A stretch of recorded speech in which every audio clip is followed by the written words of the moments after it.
Welcome all to this webinar on investment, the right approach.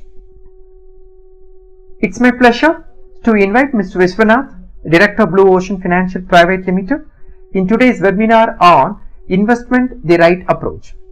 Investing, a thoughtful and provoking process. Can it be appropriate to own stocks and mutual fund? What about an advisory program, account, and a variable annuity? There is no single answer for everyone. Any number of combination can be an appropriate strategy. Every investor is different and each one has specific financial goals. If you prefer to be closely involved in all aspects of your investments, you won't mind that your decision will be more complex. If you do rather be less involved in all the details, you are giving up some control, but your decision will be less complicated. So, let us listen to Mr. Vishwanath, who is having a wonderful 23 years of experience in the area of insurance and financial planning. Started his career in insurance sector as a part of family business and grown up dynamically and started a new venture called Blue Ocean Financial Limited at Mumbai. Let us listen to his views and perspectives about investing. Let us invest our time to understand the right approach for investment to leverage a better investment strategy. Thank you. Once again, with a warm welcome to all. I, Dr. Manoranjan Piram, Director, Academics of School Group, welcomes you all.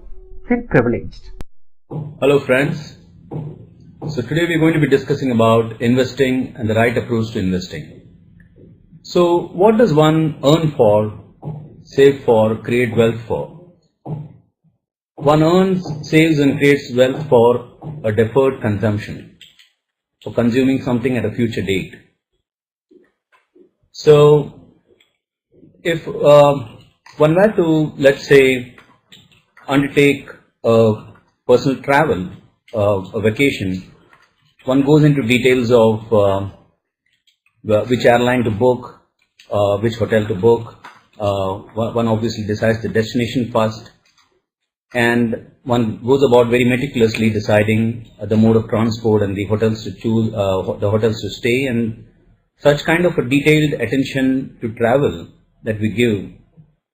Unfortunately, we do not assign the same amount of importance for our 40, 50, 60-year-old life, and therefore planning for one's finances is as important or more important than the amount of planning that we do for our personal travel. So imagine if you were to go to the airport and at the counter say, I need to buy a ticket, and the guy asks you, where do you want to go? You say, I just need a ticket. But you've got to mention your destination. Likewise, you got to list down your goals first and then have a plan to achieve those goals. Without having a plan, without having goals and without having a plan to achieve those goals, merely investing in any instrument that you think is the most popular may not necessarily take you towards your goals. And therefore, a portfolio is meant to serve the plan and not the other way around. The portfolio is just a mechanism to reach your goals. So having spoken about a financial plan, there are 3 out of a total of 5 components of a financial plan that I will touch upon today. And the first of them is contingency funding, the second is risk management, and third is investing for specific goals. Contingency funding is nothing but creating a fund for meeting any kind of emergency. It could be because someone has suddenly lost one's job, or someone's business income has gone down. So for the period of time that the income is lost, you still keep the show on, and therefore you got to have emergency funds. That's contingency funding. Typically this would range anywhere between 3 to 6 months time.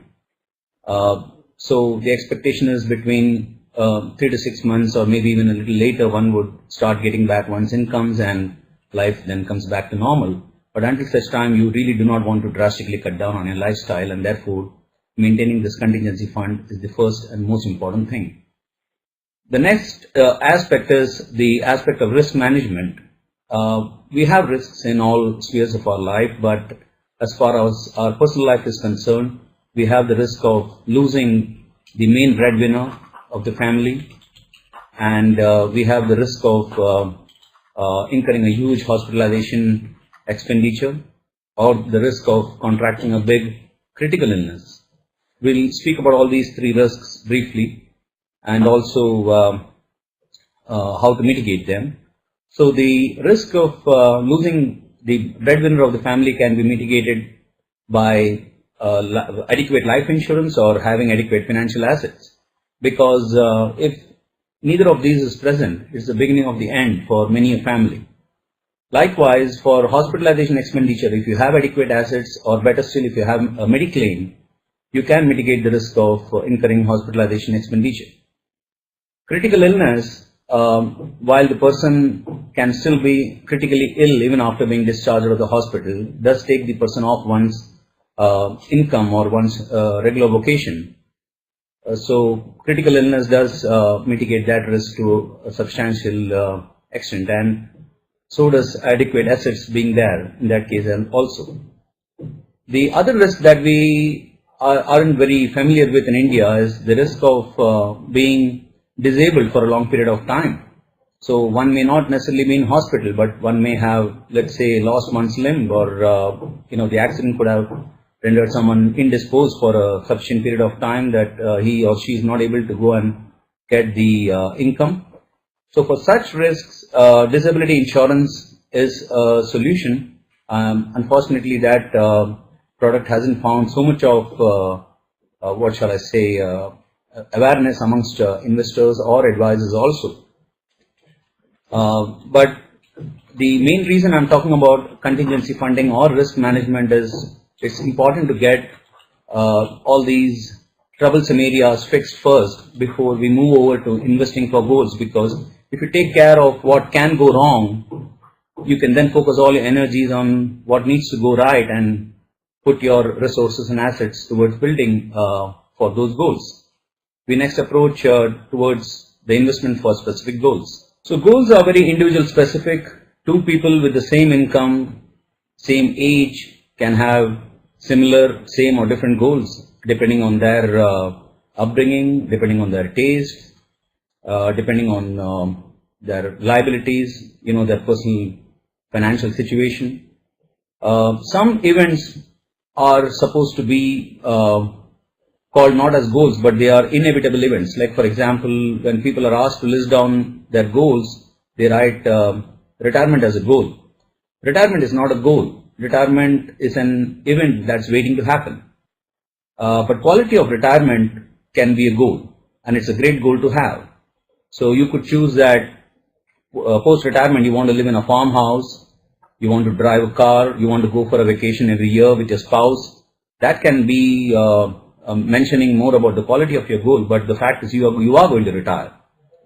Someone else could have a goal of giving away money for charity. Someone else could have a goal of buying a yacht. Someone else could have a goal of buying a 2-bedroom apartment some 10 years down the line, 5 years down the line. These are goals.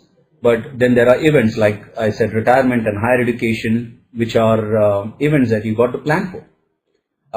So goals really differ from person to person and from family to family. So how do we better our chances for the realization of our goals? As we have seen in many a walk in life, be it in business, be it in life, be it in sports, early preparation always helps. The earlier you prepare, the better are your chances of meeting your goal.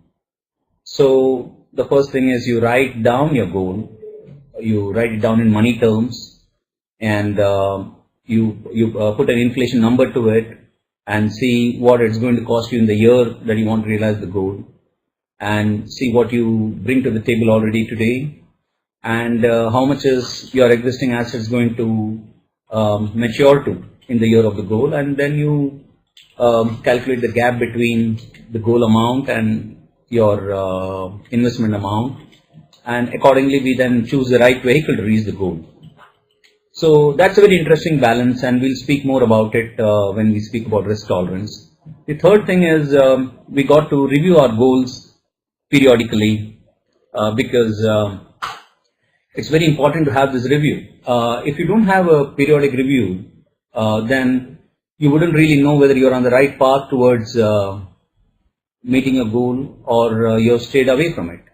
Because during the review, if you find that you have strayed off your course, you can then take corrective actions towards meeting your goals, as in changing your strategy, bringing down your goal amount, increasing or decreasing your tenure, or changing the investment vehicle or whatever. But the review will basically show you the mirror on what you need to do in case you have moved off your path. Goals, in terms of tenure, goals can be also classified according to their tenure, as in there are short-term goals, there are medium-term goals, and there are long-term goals. And time is the biggest decision enabler. So a short-term goal can call for a different kind of a discipline, a different kind of an investment vehicle. A medium-term goal will require a different kind of an investment vehicle, and a long-term goal will have a different vehicle suited for its investment. Now, what happens is each of these tenures, short-term, medium-term, and long-term, they have their challenges. So, what kind of goals you should have? As most of us know, we have studied about goals having to be smart. So, goals being smart, as in specific, measurable, realistic, time-bound, and all that, all those still hold good, but they should also inspire you, because you wrote down your goal being inspired by something you wanted to achieve, and if it doesn't inspire you, it means you haven't written down the right goal.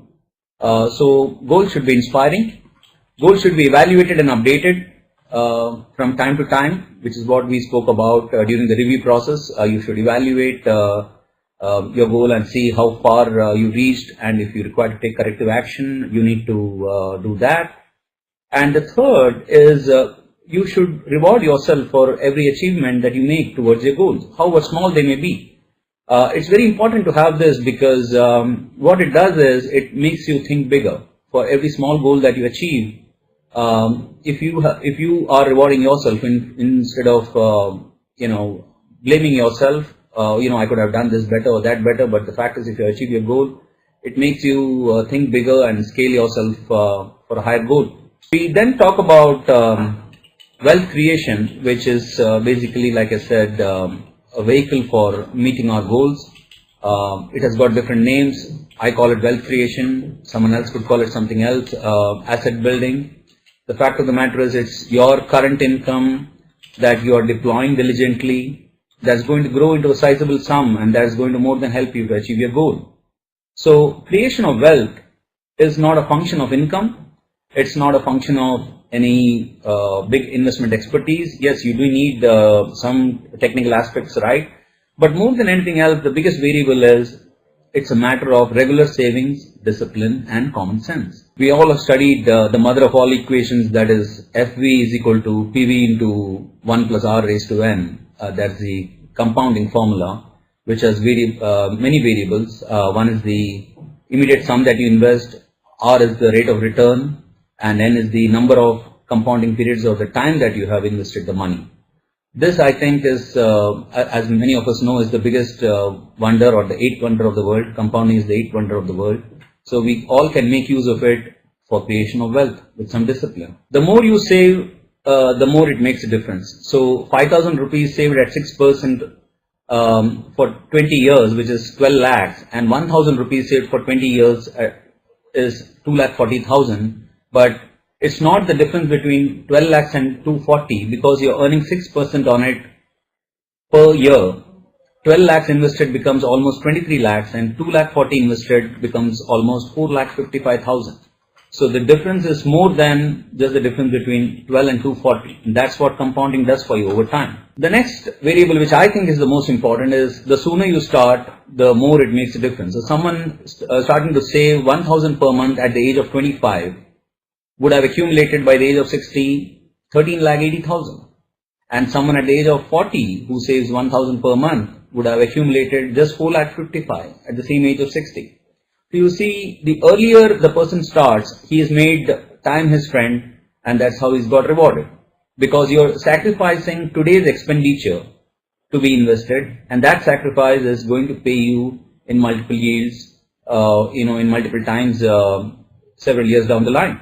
And obviously, as we know, the rate of compounding also makes a difference. So the more you earn, the more it makes a difference. So someone earning a 6% return, is worse off than a person who is earning 12% return. So just to give you a quick example, 1,000 invested for 20 years becomes 9,79,000 at the end of 30 years.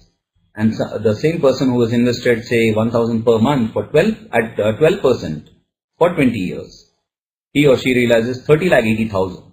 So the gap is much more than just the 6% difference between their investment rates of return. That's because of compounding. Saving habits matter much more than the markets, I can definitely say that with confidence, having come from the same industry. So someone who is 30 years old saved 5,000 per month, earning 10%, and someone who started saving at the age of 40 years, saving lesser, earning a lesser amount, the wealth accumulation difference between the two is going to be phenomenal. So as you can see, is 103.96 versus 25.74 between Sita and Gita in the slide. So that is the cost of delay. Every delay that you make, there's definitely a cost. So we have, slide please. So we have Ram and Shyam. Ram invests at age, he starts investing at age 28. Shyam starts investing at age 48. Ram invests just 5,000. Shyam at the age of 48 starts investing 15,000. Both earn 15% each per annum rates of return. And guess what? At the age of 58 of both of them, what are they going to accumulate? Total investment done is 18 lakhs for each of them. But Ram, since he started investing earlier, he's accumulated 299.97 lakhs. Whereas Shyam, since he's delayed his investments in life, he started investing late in life, he has accumulated just 42 lakhs. So you guys are young. I would recommend that you start investing early so you become richer than Ram. It's very simple. It's not rocket science. Fortunately, unfortunately, the best things in life are actually very simple. They just require a little bit of discipline. That's all. So as we will see, your income, a portion of it gets spent and the balance portion goes into savings. That savings is also known as investment, as in you put it into investment assets, whether it's equity stocks, it's mutual funds, it's whatever. And those investments you're making for meeting a future expenditure, like we mentioned at the beginning of the presentation. In order to meet those future expenditures, adjusted for inflation, because things are going to get costlier, you are making these investments. Just to give you a small example, 1987, can you believe it? A masala dosa cost just 3 rupees 50 paisa. Petrol cost just 8 rupees in 1987. In 1997, a masala dosa cost 14 rupees and petrol cost 25 rupees. Yes, I remember, because in 1993, when I started driving a car, petrol was costing something like 15 rupees. So I can relate to these costs. And guess what? These costs are going to be in 2017. In 2017, my friends, you and I are going to pay 224 rupees for a masala dosa. Aren't you shocked? Are you going to stop eating it? No, we're not. So we have to invest in a way that we are able to beat inflation, so that we are able to afford the masala dosa, we are able to afford to buy cars that run on petrol, and we are able to beat inflation, because that's an enemy that we are going to be fighting all our lives apart from taxes. So what we'll see now is, in 1987, whatever were luxuries, they have become necessities. So maybe we should have added a few more items like a cell phone or a smartphone. Today, everything has become a necessity. I mean, you would see, you can't survive without a cell phone. You can't survive without probably WhatsApp. We need all the gadgets. So times are changing, and we got to invest in order to constantly upgrade our lifestyle. Inflation definitely robs your purchasing power. Or in other words, if 10,000 is invested today, in 40 years time, that 10,000 will become 2,17,200. In 30 years, it would become a lakh of rupees. So every penny, you have to make it work very hard. And the simplest way to combat increasing household expenditure or inflation is to keep saving regularly. So 1,000 rupees saved every month for 30 years can grow to a sizable amount of wealth depending on the return generated. So as you can see, at 9% it would be 17 lakhs, and at 18% it's not double of 17, it's 104 lakhs nearly. That's the power of compounding. And you have time to your advantage. So I would request all of you, as soon as you can, you should start saving so that you create a big wealth for yourself and your family. Now this is an interesting stat that I wanted to share with you guys. I've plotted the performance of 3 asset classes, namely bank FDs, gold, and the Bombay Stock Exchange Sensex, that is the benchmark index. So in 1979, the Sensex was at a starting point of 100, and we've, just to maintain uniformity, we've kept gold also at 100, we've kept FDs also at 100. And in March 2014, we've seen that the Sensex from 100, it's become 22,386. This is as of March 2014, which means the Sensex has grown 224 times since 1979. And as opposed to that, gold from 100 has grown to 1981, so that's grown 20 times. And FD has grown from 100 to 2041, that's also 20 times. So as you can clearly see, in the name of security or safety that most people invest, if one invests in the capital markets over a long period of time, one can more than comfortably beat inflation. We'll then next look at an asset class that is favorable for most investors, as they think, that is real estate. But the fact of the matter is, returns are not always equal to reality. This is a graph that shows the price movements in several suburbs of Mumbai. We've taken about 5 suburbs, and we've also plotted the Sensex level from 1993 till 2012. We've seen that between 2002 to 2012, each of these suburbs, they appreciated at an average rate of say 16-17% per annum compounded, whereas the Sensex between 2002 to 2012 grew at 19.12%. But if you increase the time period, as in from 1997 to 2012, we find that on an average, these suburbs have grown at a rate of 9.5%, some 10 maybe, or some have even grown slightly lesser at 8%. So over a longer period of time, real estate returns haven't been as great as it has been in the recent past, because the nature of the asset class is such that it remains steady for a long period of time or stagnant, and then there is a rise in spurts, and then again it's constant. So if you really calculate the returns over a very long period of time, the return is lesser than what the capital markets have historically given. There are drawbacks of equity and there are drawbacks of real estate. One needs to look at both drawbacks and see what one's situation is, and then invest accordingly. In real estate, you don't really have that kind of a liquidity. You may not find the buyer when you want to sell. Financial assets like an equity or a mutual fund or a stock is more tradable, is more liquid, but it's not tangible as opposed to real estate, which is real estate has got a form, it's got a location. You can take someone to some place and show where you are, where you have invested, and unfortunately in equity you can't do that. But definitely there is a lack of transparency in real estate, which is the biggest drawback according to me.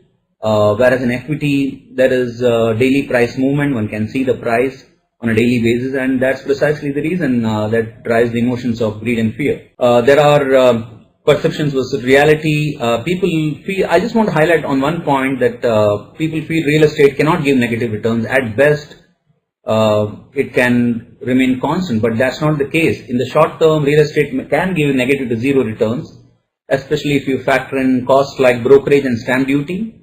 Moreover, if it's a leveraged property, the return for the investor can be significantly lower, because most of the time investors, when they calculate returns on the real estate investment, they just do the price appreciation. They don't factor in what they are paying annually for maintenance, for taxes, and if they have a loan, they don't add the interest cost that they are paying to the lending institution. That brings down the compounded annualized growth rate phenomenally. So that's the end of our presentation. I'll be more than happy to take any questions from any of you. Please raise your hand, and I'll be happy to take your questions. Thank you. Mr. Suresh, could you please speak? Yeah, hi Suresh, how are you? Suresh, yeah. Tell me. Yeah, doing good, sir. Thank you. Sir, I had after having your presentation, you said that the invested amount of 1,000 rupees today would be around a lakh after 30 years. But I wanted to know what would be the value of 1 lakh rupees after 30 days. I understand it will be difficult for us to imagine that. It's a good question. See, what applies to 1,000 rupees becoming a lakh after 30 years, we can apply the same numbers to 1 lakh as the starting amount and work out the value. But if you're asking in terms of what purchasing power will 1 lakh have, is that your question? Yeah. So what purchasing power will 1 lakh have after 30 years? It really depends on how far inflation has grown. So that was just an example to show if 1,000 rupees is invested per month or whatever, it grows to 1 lakh after 30 years. But let's say inflation grows at just 7%. So your investment, so we are looking at this slide, right? So 10,000 invested today becomes 1 lakh after 30 years, right? Yeah. So what value will 1 lakh have after 30 years? That entirely depends on what's the inflation rate of inflation for the next 30 years. So here we have assumed say 8%. So if it remains over there, what items you buy worth 10,000 rupees today, you will be able to buy it at that time if your investments is returning you 8%. Have I answered your question, Suresh? Okay, clear to me, sir. Okay. Yeah. Clear to me. Thank you, Suresh. Thank you. Mr. Seshu, are you there? Mr. R. Seshu, please ask the question. Oh, he's already asked the question. Okay. So his question is, in 1989, I took a policy of 1 lakh for 25 years, expecting 2 lakhs as return. Premium was huge, as good as 2,500 per annum. Those days gold was 1,250 per 10 gram.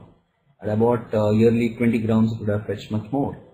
Yeah, Seshu. So, like I said, an insurance policy that you would have taken in 1989 has not invested in equities fully, because I believe in 1989, obviously, LIC was the only life insurance company around, and the kind of policies that it had back then and to a large extent even now, it doesn't allow it to invest in equities more than 35%, and historically it's been very, very conservative as far as its equity allocation is concerned. So yes, had you invested in gold, maybe it would have probably beaten the LIC policy returns as of date. But the question is that if you have taken it purely for the sake of insurance back then, it had a different objective to achieve. Yes, investment returns are also important, which is why today, if you see, you have different products for meeting different objectives. Back in the day, people took insurance more for tax purposes and for covering the risk on their lives. But LIC policy doesn't invest in equity. If you were to compare the same argument with, let us say, gold versus equity, you would have made much more money in equity. But I'm sure that you have taken your insurance policy with a different objective. If not, we can get this question answered a little later offline. You can mail it to the faculty ID and we can take it up from there. Okay, we have this next question from Mr. D. Nagendrappa. My question is that please clarify investment on gold and platinum is worth it or not. It really depends on what your objective is, Mr. Nagendrappa, because according to me, gold makes fantastic jewelry. It doesn't beat inflation. The misnomer that most people have that gold has given fantastic return, it's only because the underlying currency of gold has been dollars. In the international market, dollar has been the underlying currency on which we've been buying gold, and as dollar appreciated, gold has appreciated. But if you really see in dollar to dollar terms, gold has not even met inflation, let alone beating it. So I think if you could have a clarity on what is your time horizon that you want to invest for, you will probably find much more better investment avenues than gold or platinum. Investing in precious metals, other than your passion or hobby, or maybe for jewelry, I wouldn't recommend it as an investment avenue. I hope this answers your question. Ms. Mamta, if I am earning 15,000 per month, which is the best way to invest? Well, Mamta, it depends again on what is your time horizon. You want to take the money out after 1 month, you want to take it out after 6 months, after 1 year, after 10 years, 5 years, the answer will vary. So, like I mentioned, if the time horizon is clear in your mind, the investment avenue will become clearer.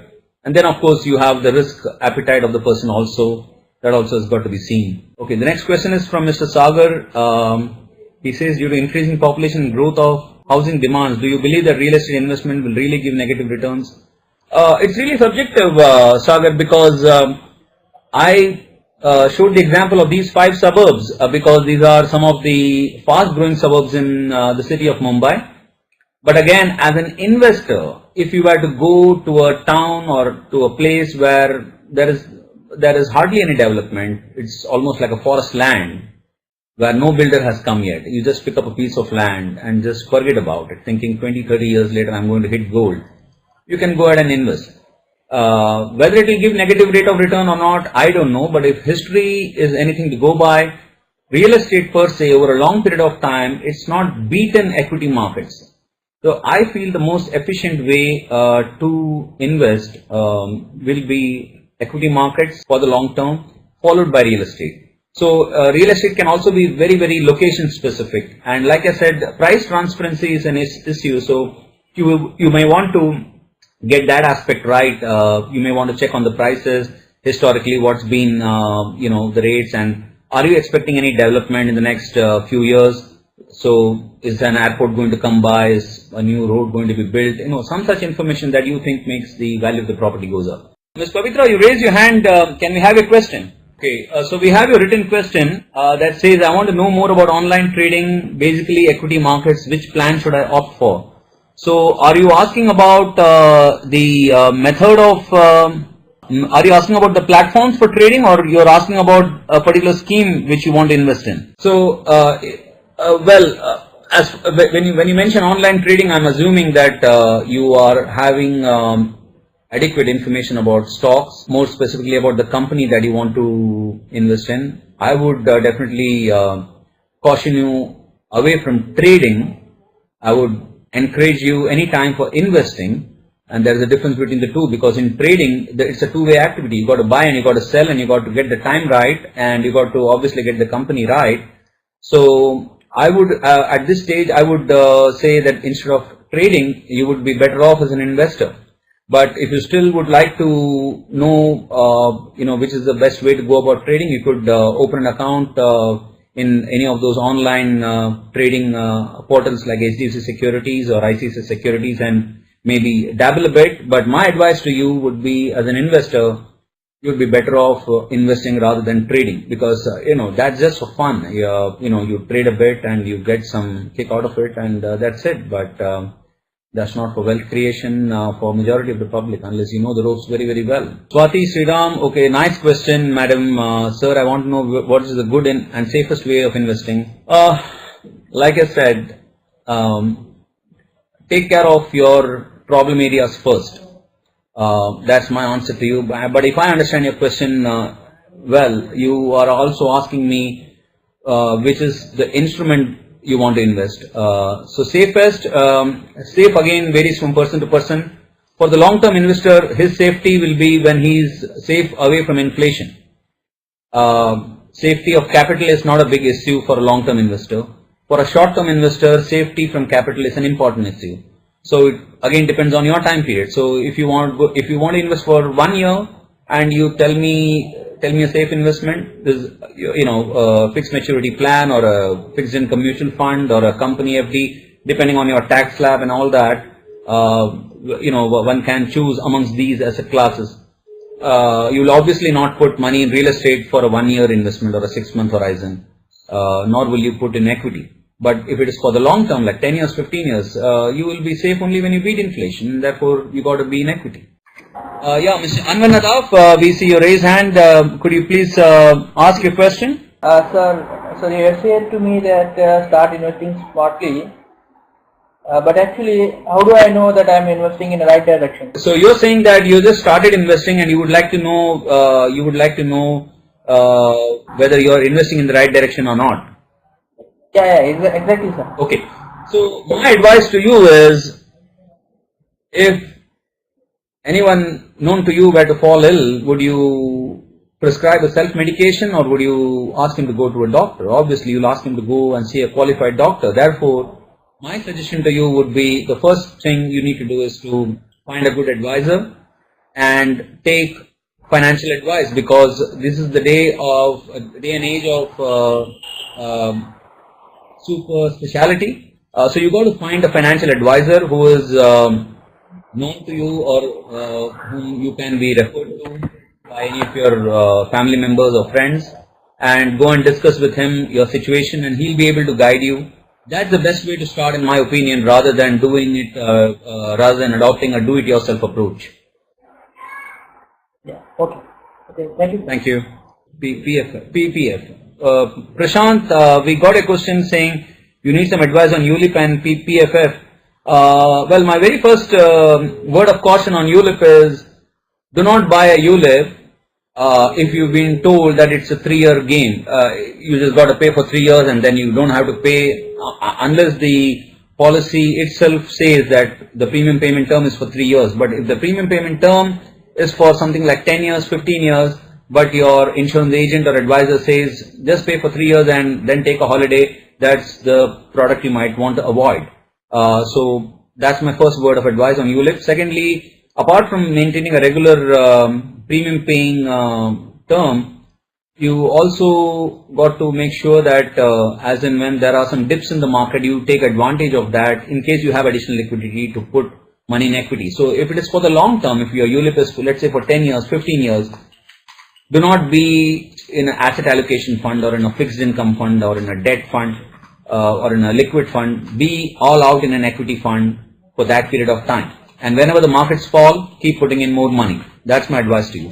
PPF, I don't know what your age is, but if you have a sufficient time period ahead of you before your particular goal for which you are investing, my personal view is don't go near the PPF. And I know I'm being an outlier here, but majority of the investing populace feels that PPF is wholly disciplined, that they got to maintain at all points of time. So come 1st of April, people put money, 70,000, or maybe a lakh of rupees, that gives them the Section 80C benefit and also the 8% compounded guaranteed per annum for the next 15 years.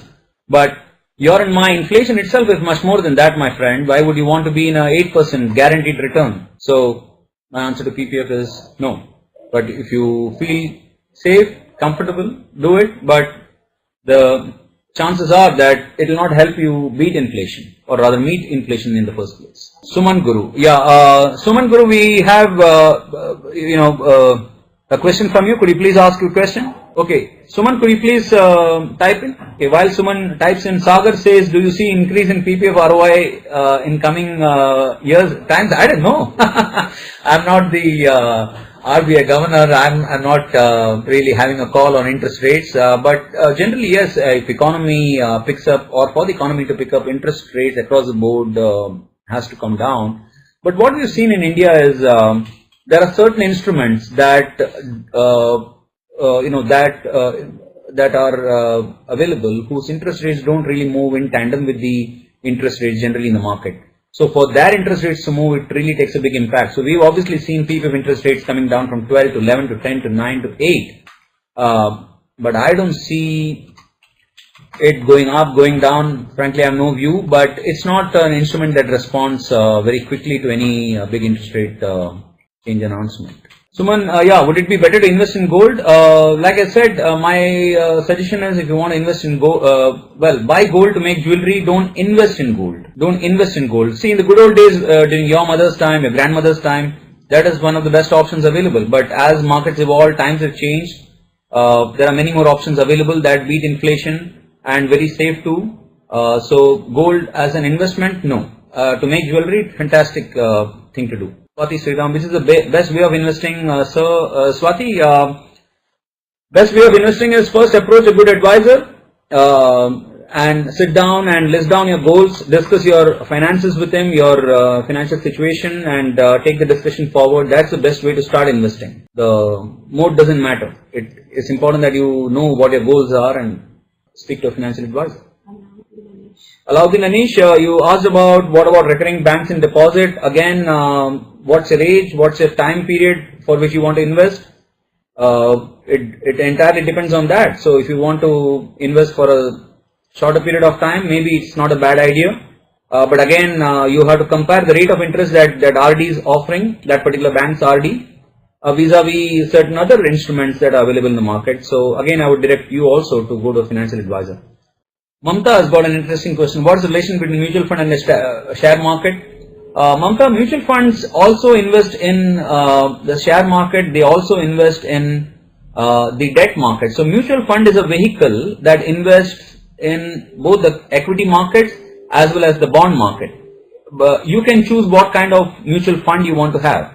Whereas the share market or the stock markets or the capital markets as we all know it, they are basically places where companies are traded on a daily basis. So this is the basic difference between the two. How safe are gold ETFs?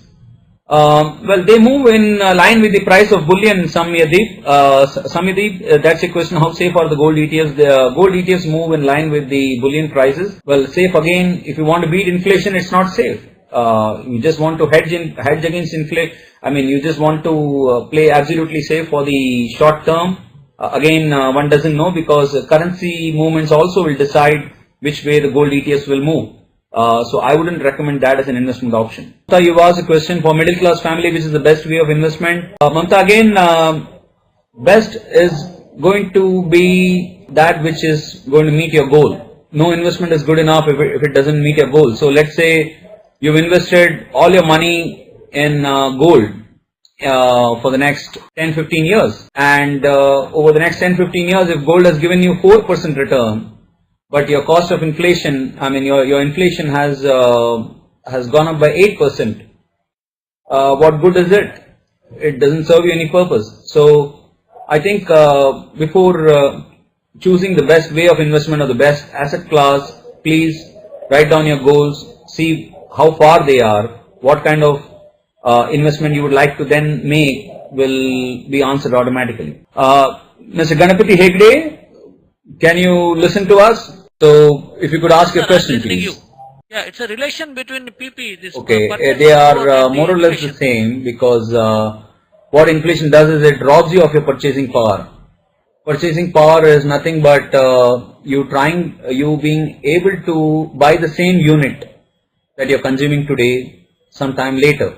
So that I understood. The thing is, suppose if it is an 8% or 8.5% interest rate what the bank is offering for us for a year, and at the end of the 10 years or so, that when it is compounded, this inflation is also compounded or inflation is fixed, because at the end of the particular time, if you say suppose you invested 10,000 rupees or the 10,000 rupees value, after 10 years, if it is going to be 1 lakh rupees, the purchasing power says that the 10,000 what item you can purchase for today at 10,000 can be purchased at 1 lakh rupees after 10 years, isn't it?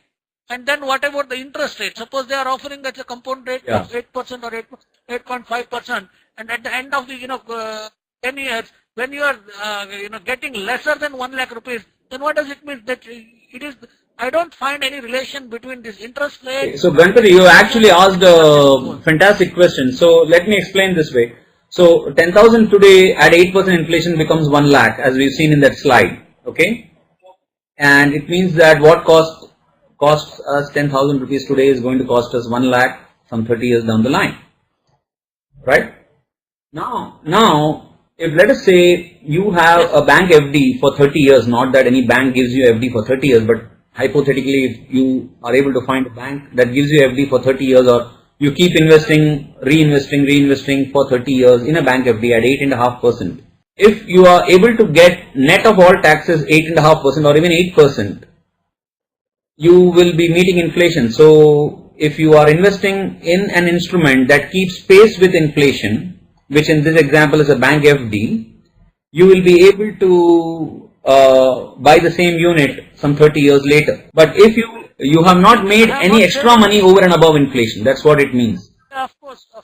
That means what are the Yes. savings? So, which is why, and that's really a fantastic question, and I like the way you interpreted it, because for long-term investments, the goal should be not just to meet inflation, but to beat inflation. So, over and above what you're going to consume, if you're able to save something, that's really a big plus. That's what you should aim at. It's not just to meet your expense and barely meet it, and you would like to keep behind some money even after meeting your expense. Which is why for the long term, these kind of instruments like bank FD, RD, PPF, gold, these kind of instruments, they don't make sense, my friend. Which is why I've been recommending that you should be in equity, because you will definitely beat inflation, let alone meeting it. You will definitely beat inflation because time is your friend in that case. Over and above meeting your expense, you will have some money left behind, which can be a legacy or whatever. Definitely, sir. Definitely, it is absolutely right. Because what I mean to say is, suppose if we invest something and ultimately after 10 years or 20 years, what we are going to get, it should be more than that what we have invested at that time. Only then it is called as savings.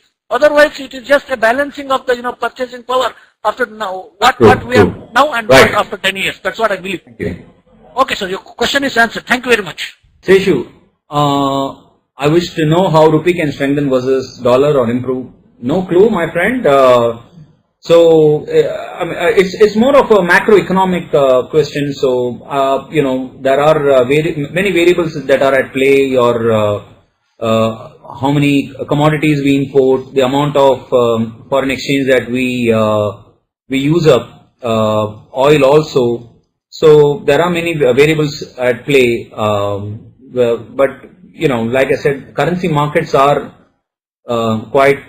They can be quite volatile also. Let's not forget what happened last August in 2013, where we saw the rupee dip as low as up to 68, 69. I have had clients who wanted to send whose kids had already gone abroad to the United States to study. In 1 year, we had a rupee depreciation of 28%. They pulled out a large amount of their savings to fund that year's college fee. So it can be very, very dicey. Prakashan Pillai has raised his hand. Prakashan, let's try and get you an audio. No, we're not able to get the audio. Can you just type a question, Prakashan Pillai? If one invests only in real estate for a long run, will it be possible to beat inflation? I think most definitely yes. So that's a good question. But I also noticed the word only in your question, which means that your portfolio contains only real estate, which is not a good thing to have in my opinion, because life is so dynamic. The time when you want money, even in the long term, when you want money, and if you're not diversified, and especially if you're in an asset that's not necessarily liquid, you can have trouble finding money at the time when you need it most, and then you don't want a situation where you are forced into a distressed sale. So only in real estate for the long term, no. But in real estate also for the long term, definitely yes. Padma Prabhu, if I'm restricted to invest in markets, what's my next best option? I don't know if you're talking about being restricted to invest in markets, or being restricted to invest in certain type of companies depending on the sector you're working in. But if there is such a restriction, mutual funds is fantastic option. I think you should go in for mutual funds. Mamta, we have another question for you, a question from you rather. Even if LIC is secured, but the increase in wealth is less compared to others, why this will happen? Good question. So the answer is, LIC, for most of its policies that it has, not talking about the unit link, the traditional plans, the endowment and the money back type of policies, it has a mandate of investing up to a max of 35% in equities, which ceiling it really doesn't exhaust. So it's investing predominantly in debt, predominantly in infrastructure projects. It has some social investments to make, and since it's not so aggressive, we've seen that it's not even beaten inflation. In fact, LIC's maturity have actually worked out negative of inflation returns wise. Syed Imran. So Syed Imran, we have a question from you. You said you got to make your money work hard. I've been investing from the last 5 years, but guess what? With the kind of growth of commodity rates, my collective amount is nothing. I would like to know what percentage of savings are to be invested. So, good question, Syed. I would obviously want more quality, or rather more quantitative information on your question. You just go up. You've been investing in the last 5 years, but you've been investing where? Have you been investing in equities? Have you been investing in commodities specifically? You've been investing where? So, some clarity on that will help. So, I think you're on the audio now. Can you speak? MetLife Insurance. So I would presume this has gone into a unit-linked plan. Is that right? If it has, then 5 years is definitely not the time for you to look at substantial return. Which means that if you've taken a unit-linked plan with a 5-year objective, you probably not listed down your goal. In other words, a unit-linked plan is ill-suited for a short period of time. So, at the time of taking the policy, which is what I'm trying to, highlight to you, my friends, that before making any investment decision, please get certain questions answered to yourselves as to what period is this money going to be invested for. Is it going to be for anywhere between 1 day, 1 week, up to 10 years, 15, 20 years? That question needs to be answered. Scope of benefits, as in with regards to the product. Well, that's product specific. Obviously, you can mention your query to the faculty ID, and we can get you some reply on that with regards to a specific product of a specific company. But in answer to your question, that in 5 years it didn't give us a return. Unit-linked plans are not meant for the short term, definitely. Prakash and Pillai, we have another question from you in crux. If I want to beat inflation in the long run, I should have a diversified portfolio of 60, 30, 10, equity, real estate, FD. Well, if it is long run, I would take off that 10 from that FD and give it back to either equities or real estate. If it was my own money, I would say 100% 100% equity. But if you have a flair for some bit of real estate, then I would say maybe you could do a 70-30. But, there's no fixed answer for these kind of asset allocation questions. Should I be 70-30, 60-40, 80-20? But if you are able to work out the value of your future goal and say, okay, this is the amount of money I need, and then you look at historical rates of return, then you can back into a calculation which says this is the amount of money you should be in equity or in real estate. But 70-30 I think should be okay. Max. I mean, personally speaking, I said 100%, but I have my biases.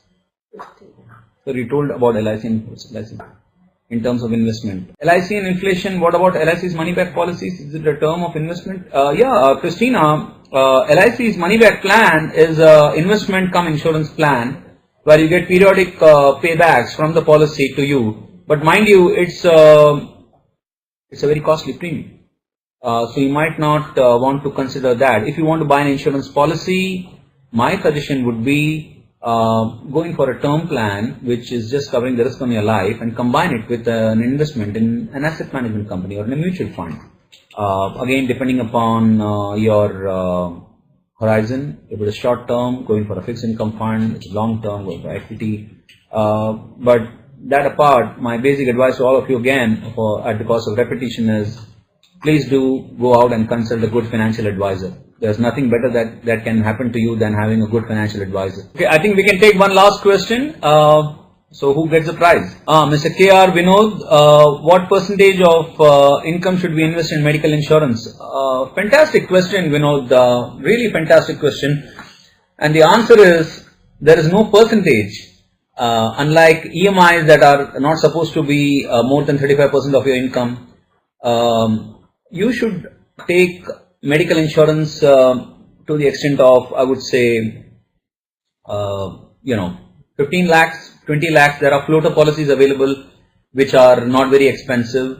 You can take a combination of individual or floater plans, but it really needn't be a percentage of your income. But yes, I do understand where you're coming from, as in the premium, if it forms a big percentage of your income, you might have lesser money left, any investor, for doing other things. So based on your income, you might want to take some amount of insurance now, medical insurance, and then scale it up as your income grows, with additional medical insurance. But there's no fixed percentage, but definitely yes, considering medical costs that have risen over the years, you must have medical insurance. Cost of medicines have come down, but cost of medical attention has not come down. So that's an absolute must. Thank you. Thank you all. It was nice interacting with all of you. Oh, wonderful to listen to you, Mr. Vishwanath. It was great. Very great. I like to appreciate you a lot for sharing your valuable thoughts with our students. Let me express my sincere thanks to you as a guest of today, Mr. Vishwanath, for investing your valuable time with our online students. It is an enlightenment and sparkling thoughts which must have triggered our intellectual minds to think further about right approach for right investment. And I am very much thankful to all the technical and academic team for their valuable contribution to make this webinar a grand success. Thanks all. This webinar series, we are having it on various topics in different streams to help the students to update their knowledge as per the current requirement. So, we will meet you in the next webinar. Till then, thanks a lot. Thank you so much, all of you. It was nice interacting with all of you.